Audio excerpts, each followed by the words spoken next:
11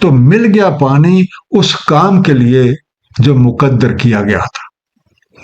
بحکم ربی کشتی انہیں لے کے چل دی۔ پانی کی سطح اس حد تک بلند ہو چکی تھی کہ اس میں اونچی اونچی لہریں اٹھ رہی تھیں۔ ایسے میں حضرت نوح علیہ السلام نے اپنے بیٹے کو، جو اس کشتی میں سوار نہیں تھا اور پانی میں تیر رہا تھا، آواز دی، اے میرے بیٹے، ہمارے ساتھ سوار ہو جا اور کافروں کے ساتھ مت شامل رہے۔ قال سآوی الی جبل یعصمنی من الماء، بولا میں جا لگوں گا کسی پہاڑ کو، بچا لے گا مجھے پانی سے۔ قال لا عاصم اليوم من امر اللہ الا من رحم، فرمایا نہیں کو بچانے والا آج اللہ تعالیٰ کے امر سے مگر جس پہ رحم ہوا۔ وحال بینہما الموج وکان من المغرقین، اور حائل ہو گئی ان دونوں کے بیچ ایک موج، پس وہ ہو گیا غرق ہونے والوں میں۔ تو پہلا انڈر لائن لفظ سآوی، میں خود کو لے جاؤں گا، میں چڑھ جاؤں گا، I will be take myself۔ حالہ رکاوٹ کا باعث بن گئے، ہنڈرڈ۔ حضرت نوح علیہ السلام کی پکار کے جواب میں ان کے بیٹے نے پلٹ کے جواب دیا کہ میں ابھی کسی پہاڑ پہ چڑھ جاؤں گا جو مجھے اس پانی سے محفوظ رکھے گا۔ آپ نے فرمایا آج کوئی بھی اللہ کے امر سے بچانے والا نہیں ہے سوائے اس کے جس پہ وہ خود رحم فرمائے۔ اتنے میں پانی کی ایک موج ان دونوں کے بیچ حائل ہو گئی اور وہ بھی ڈوب کے غرق ہو گیا۔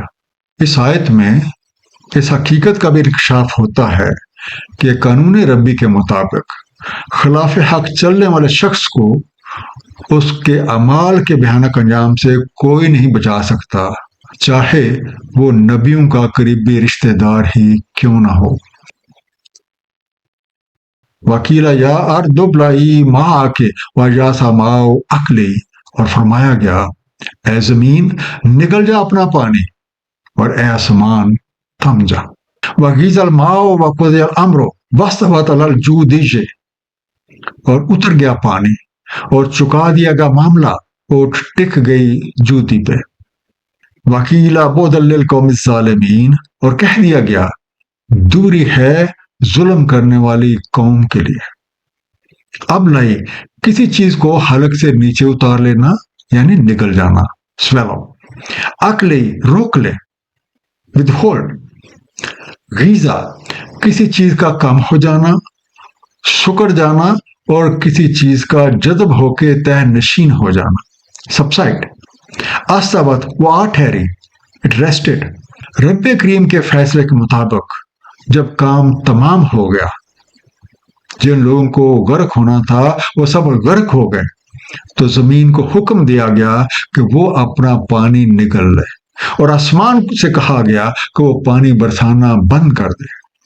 چنانچہ کچھ عرصے کے بعد زمین خشک ہو گئی اور کشتی جودی پہ آ ٹھہری، اور کہہ دیا گیا دوری ہے اس قوم کے لیے جو ظلم کرے۔